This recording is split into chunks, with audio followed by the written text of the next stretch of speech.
Gold is going through a squeeze at the moment, a squeeze at the downside to the tune of $912 plus million.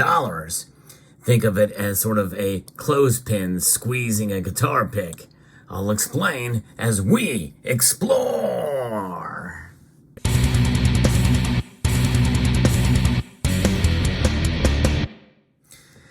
You know, I came up with that analogy because it was just playing around with a clothespin and a guitar pick. You know, I figured, what better way to make a comparison to what's going on in the gold market now. We have a little better understanding about why gold's price has taken a pretty big hit as of late. I'm going to be referencing an article here from Forbes that talks about this investor dump, as it were, and why it's happening now. Gold prices took a tumble over the last month, but experts say there's a reason to be optimistic for a bounce back in short order.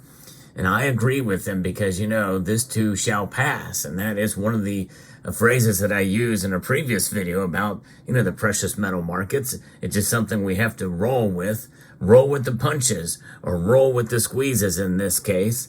But that's for sure. We saw the price of gold fall below $1,850 per troy ounce, down about 3.7 to 3.8% from $1,944 at the beginning of the month. According to data from the London Bullion Market Association, the SPDR Gold Shares exchange traded fund, which tracks the price of gold has fallen similarly. So why is gold dropping? Well, it's a primarily investor and financial market concerns over interest rates and interest rate activity, according to Jeff Christian, managing partner at CPM Group, a New York-based commodities firm. Higher interest rates or worries about rates going higher tends to make gold investments less attractive, as the commodity doesn't pay dividends or coupons and instead costs money to store. And that's true. Well, let's talk there for a moment about costing money to store. Even when you store it at home or at a third party that you trust, such as in my situation, there is a single party risk involved in that, because you do have to store it, and of course you put it into your safe or however you're storing it at home.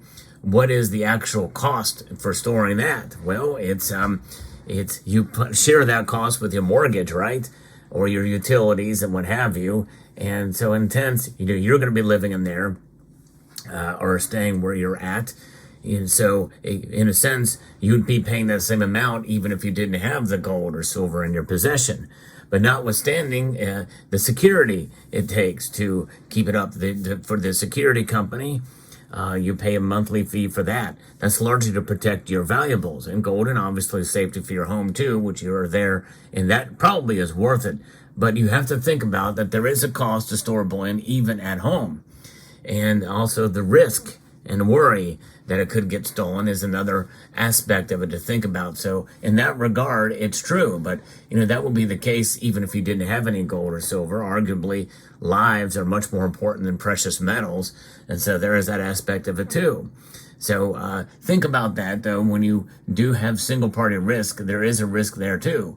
But it's the saying, if you don't own it, or if you don't hold it, you don't own it. That really is true. But its downward price movement came in tandem with investors dumping some of their gold holdings. In the month through September the 27th, which is the latest data that's available, total outflows from the SPDR Gold ETF shares totaled more than $912 million, according to data from the financial research company Veta FI. And by the way, the SPDR Gold Shares ETF is the largest in the world.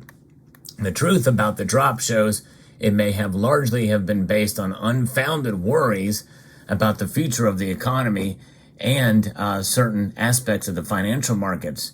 The worries over interest rates may be a needless concern. Christian notes that the Federal Reserve's own expectation shows falling interest rates within a few months. They have interest rates pretty much at their peak right now.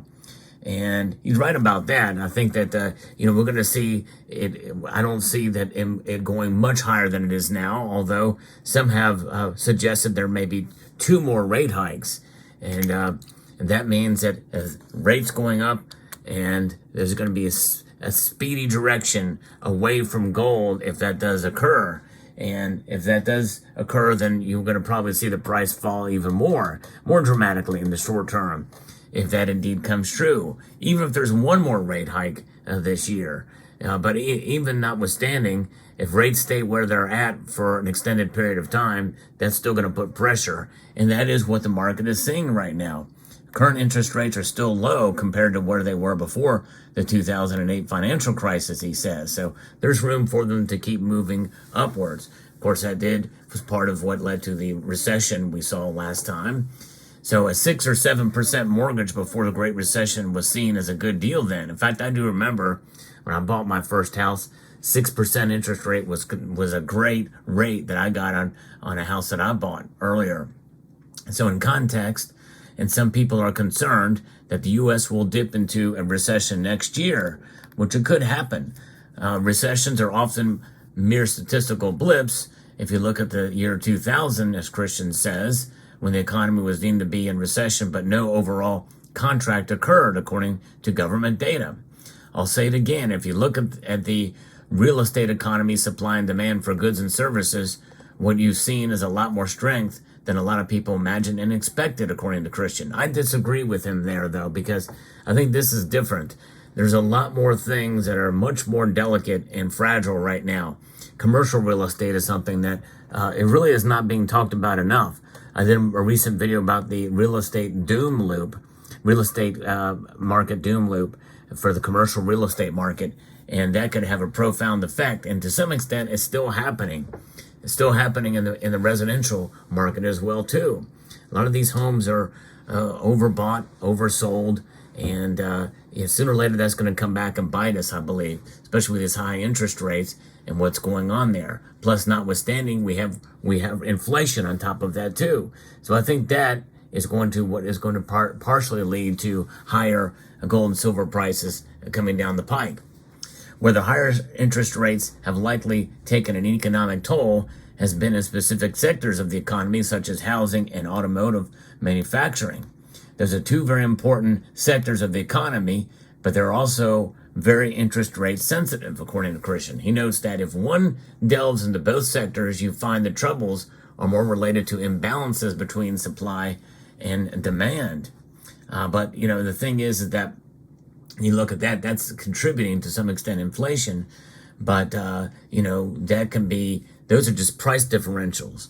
But more and more people say, I don't want to even own a car, or I'll rent a car. If I do want a car, I want a smaller car, but I don't want to pay $40,000 to $50,000, $60,000. The automakers have an incentive to supply higher margin vehicles such as pickup trucks and SUVs, as they have higher prices and much larger profit margins. Similarly, it's true in housing, and with the housing industry still wants to make mansions essentially because they have higher margins. However, there's more demand for smaller houses and apartments. In other words, the worries about the economy cratering due to higher interest rates will likely are overblown. But that's also why gold prices will bounce back. The thing is I think there's a nuance here that Mr. Christian is not realizing, and that is inflation, number 1, and number 2, there is a push. Make no mistake, there is a push for bigger buyers of real estate out there to be able to capture this and to rent out these places. And but yes, they could fall, and they could fall even harder and faster, potentially, especially with ESG and the like. But we also have this persistent inflation, and we have a very delicate geopolitical situation and supply chains that still have not come back together yet, especially in the real estate market. I really do believe if we're going to see another situation like in 2007, 2008, it's going to start with the commercial real estate market. And with inflation running hot, staying hot, and nobody in the mainstream media is talking about how really effective that inflation is having upon the overall sense of why people are selling gold, not only in the physical form, but also, having they're strapped for cash. They are strapped for money. The dollar is losing value at an incredible pace at this point, and to the tune of 3.7%, up from 3.2% before, which was up from 3% before that. The dollar is strong compared to other currencies, but that's not really saying a whole lot. Think of liken it to a dirty shirt. It's the cleanest of the dirty shirts in the laundry pile, but it's still dirty and still having some issues. So we're on a fast track, I think, to potential economic hardship. And though through the knee-jerk reaction of that is to run to the safety of cash, but people are going to find that there's with so much cash floating around there that it's going to make it very difficult indeed to be able to really have faith in it that it's going to preserve your wealth. Gold and silver, especially gold, I think is the ultimate store of wealth and value, and ultimate insurance policy. And just like you have an insurance in your car and the premiums stay low if you don't get in an accident, accidents do happen and can happen, and they can come unexpectedly. And I think that's kind of where we are. We are at a greater risk now for an economic downturn, a massive economic downturn than we have been before. And I'm not saying that it will necessarily happen. It could be gradual, it could be slow, but nonetheless, the economy is fragile, and much more fragile, I think, than it was before 2007 and 2008. But that's just my thoughts. Let me know what your thoughts are in the comments section below. Hope you found this video informative, insightful, and educational. I'd like to extend a multitude of gratitude to you all for watching, and to encourage you to please rate, share, comment, and subscribe.